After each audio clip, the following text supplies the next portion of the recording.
Hello guys, welcome to another video of stock market. Friends, Fed bank financial services limited guys Federal bank की एक subsidiary company, financial sector company, जो इसका IPO आया गया, जो कि आज डे 2 का सब्सक्रिप्शन ओपन होने जा रहा है। जानेंगे live subscription status, GMP listing कितना मिलेगा, अप्लाई करना चाहिए या फिर नहीं, इन सभी पॉइंट्स को। चलिए फ्रेंड्स, वीडियो स्टार्ट करते हैं। तो भाई ये जो आईपीओ है 22 नवंबर को क्लोज हुआ था और 24 नवंबर कल के दिन क्लोजिंग डेट रखा गया। 1092.26 करोड़ का बुक बिल्ड इशू आईपीओ, जिसमें से 600.77 करोड़ का फ्रेश इशू और 4.29 करोड़ शेयर्स को इशू कर रही है। और ऑफर फॉर सेल है 492.26 करोड़ का, 3.52 शेयर्स को जो है 3.52 करोड़ शेयर्स को ऑफर फॉर सेल के थ्रू इशू कर रही है। अलॉटमेंट डेट फाइनलाइज किया गया 23 नवंबर का। लिस्टिंग डेट 5 दिसंबर 2023 का और बीएसई एनएसई दोनों में लिस्टेड होगा। प्राइस बैंड 133 टू 140 रुपीज़ पर शेयर की, 107 शेयर्स की लॉट साइज। और अगर हम बात करेंगे यहाँ पे गाइस, कंपनी में एक एम्प्लॉय डिस्काउंट दिया गया है, रिजर्वेशन रखा गया, 10 रुपीज़ पर इशू प्राइस का जो है सो डिस्काउंट दिया गया एम्प्लॉइज़ को।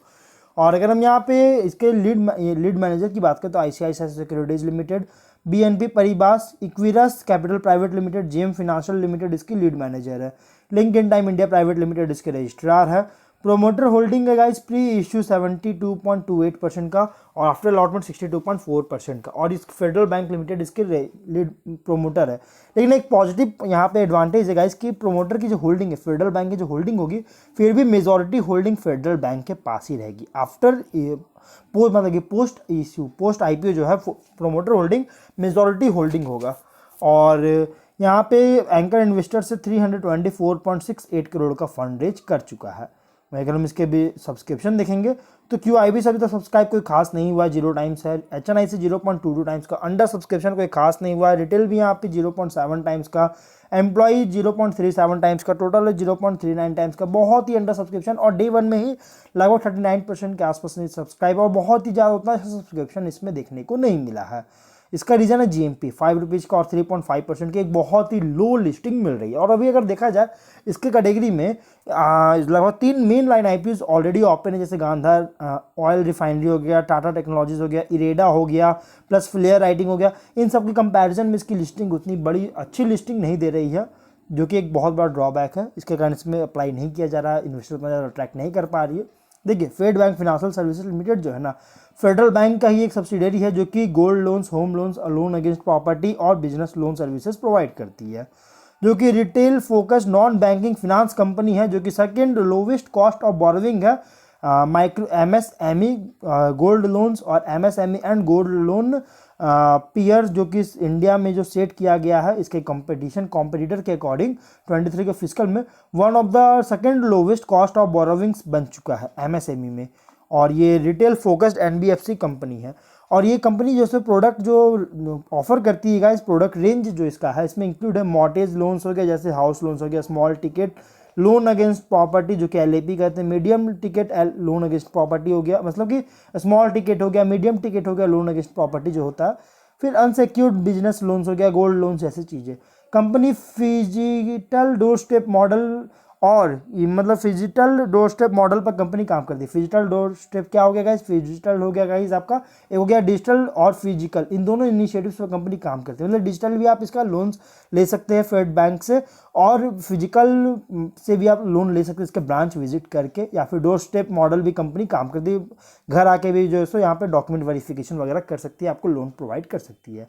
यहाँ पे कस्टमाइज सर्विसेज जो है यहाँ प्रोवाइड करती है सभी प्रोडक्ट्स के लिए कस्टमर्स को। और 31 मार्च 2023 तक फेड बैंक फाइनेंशियल सर्विसेज का जो ऑफिसेस है, अराउंड 191 डिस्ट्रिक्ट्स में ऑफिसेस इसके हैं।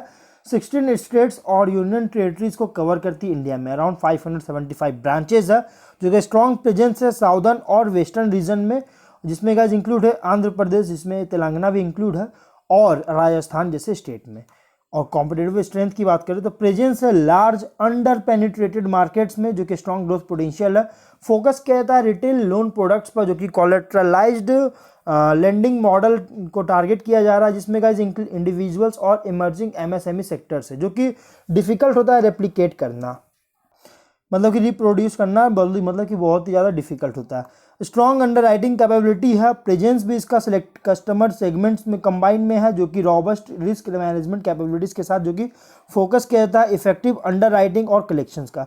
Experienced cycle tested management team है, वेल डाइवर्सिफाइड फंडिंग प्रोफाइल है, जो कि एडवांटेज है लोअर कॉस्ट ऑफ फंड्स का, टेक्नोलॉजी ड्राइवन कंपनी और स्केलेबल ऑपरेटिंग मॉडल है। इसके फिनेंशियल की बात करें तो 21 में 697.5 करोड़ का रेवेन्यू है और प्रॉफिट है 61.6 करोड़ का। 22 में 883.6 करोड़ का रेवेन्यू है, प्रॉफिट है 103.4 करोड़ का। 23 में 1214.6 करोड़ का रेवेन्यू है, 180 करोड़ का प्रॉफिट है। फर्स्ट क्वार्टर 24 में 367.8 करोड़ का रेवेन्यू है, 53.8 करोड़ का प्रॉफिट है। कंपनी का फिनेंशियल अगर देखिएगा तो टॉप लाइन हो या बॉटम लाइन एक अच्छी डिसेंट ग्रोथ देखने को मिला है। 23 का रेवेन्यू में 37.46% के साथ इंक्रीज किया लास्ट फिनेंशियल से, और प्रॉफिट 74.11% के साथ इंक्रीज किया। स्टेबिलिटी देखने को मिला है, लेकिन कुछ रिस्क भी है। रिस्क क्या है गाइस कि यहाँ पे सब्जेक्ट टू पीरियोडिक इंस्पेक्शन किया जाता है आरबीआई की तरफ से, और हाईली रेगुलेटेड इंडस्ट्री में ऑपरेट किया जा रहा है। प्लस वो इंटरेस्ट रेट्स में जो कि लेंडिंग और ट्रेजरी ऑपरेशंस दोनों से जो इंटरेस्ट रेट्स में जो वोलेटिलिटी होता है, इसके कारण बिजनेस को अफेक्ट कर सकता है कंपनी को।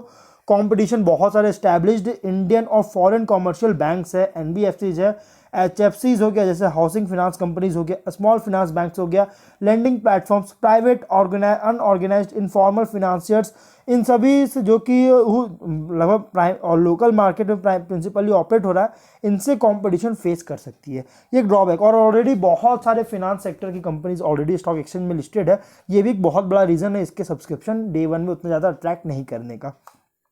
प्लस सिक्लिकल इंडस्ट्री में ऑपरेट कर रहा है, जिसमें इकोनॉमिक डाउनटर्न भी एक थोड़ा सा खतरा हो सकता है, जिसके कारण इसके बिजनेस को जो है सो ग्रो करने में अगर ये मतलब कि नहीं कर पाती मतलब कि करने जो सो मतलब कि एक तरह से समझिए कि डिसएडवांटेज हो सकती है, फेसेस कर सकती है, क्राइसिस फेस कर सकती है ग्रोथ करने में, ये एक ड्रॉबैक है। वहीं अगर हम इसके ऑब्जेक्टिव की बात करें तो कंपनी टीयर 1 कैपिटल बेस को ऑगमेंट करना चाहती है, जिससे फ्यूचर कैपिटल रिक्वायरमेंट्स को जिसको मीट कर सके, जो कि बिजनेस और एसेट्स के ग्रोथ में जो सो जिस ग्रोथ है उसको मीट करने के लिए। प्लस ऑफर एक्सपेंस के लिए आईपीओ लाया गया। जो फेड बैंक जो कंपनी है ये स्टेडी ग्रोथ है टॉप एंड बॉटम लाइंस में। प्लस फेडरल बैंक जो सो मेजॉरिटी होल्डिंग जो सो मेजॉरिटी स्टेक जो सो होल्ड कर रखेगी पोस्ट आईपीओ।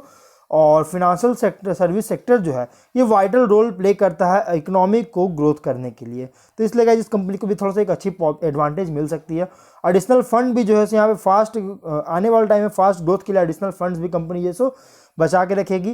प्लस 24 का अर्निंग के अकॉर्डिंग फुल्ली प्राइस रखा गया था। आप इसको मीडियम टू लॉन्ग टर्म के लिए इन्वेस्टमेंट करना चाहते हो तो आप इसमें अप्लाई कर सकते हो, लेकिन लिस्टिंग के लिए अप्लाई करना चाहते हैं गाइस तो बहुत ही लो लिस्टिंग मिल रहा है। इसके अलावा आप और भी अदर मेन लाइन आईपीओ को आप चेक कर सकते हैं, चेकआउट कर सकते हैं, उसमें अप्लाई कर सकते हैं। लेकिन लिस्टिंग के लिए मैं कहूँगा आप इसमें अप्लाई मत कीजिए, लेकिन आप लॉन्ग टर्म के लिए अप्लाई करना चाहते हैं, मीडियम टर्म के लिए, तो आप इसमें अप्लाई कर सकते हैं। तो हम लोग वीडियो कहीं पर एंड करते हैं। अगर कोई डाउट है कमेंट बॉक्स में पूछे। मिलते हैं नेक्स्ट वीडियो में। Till then bye bye.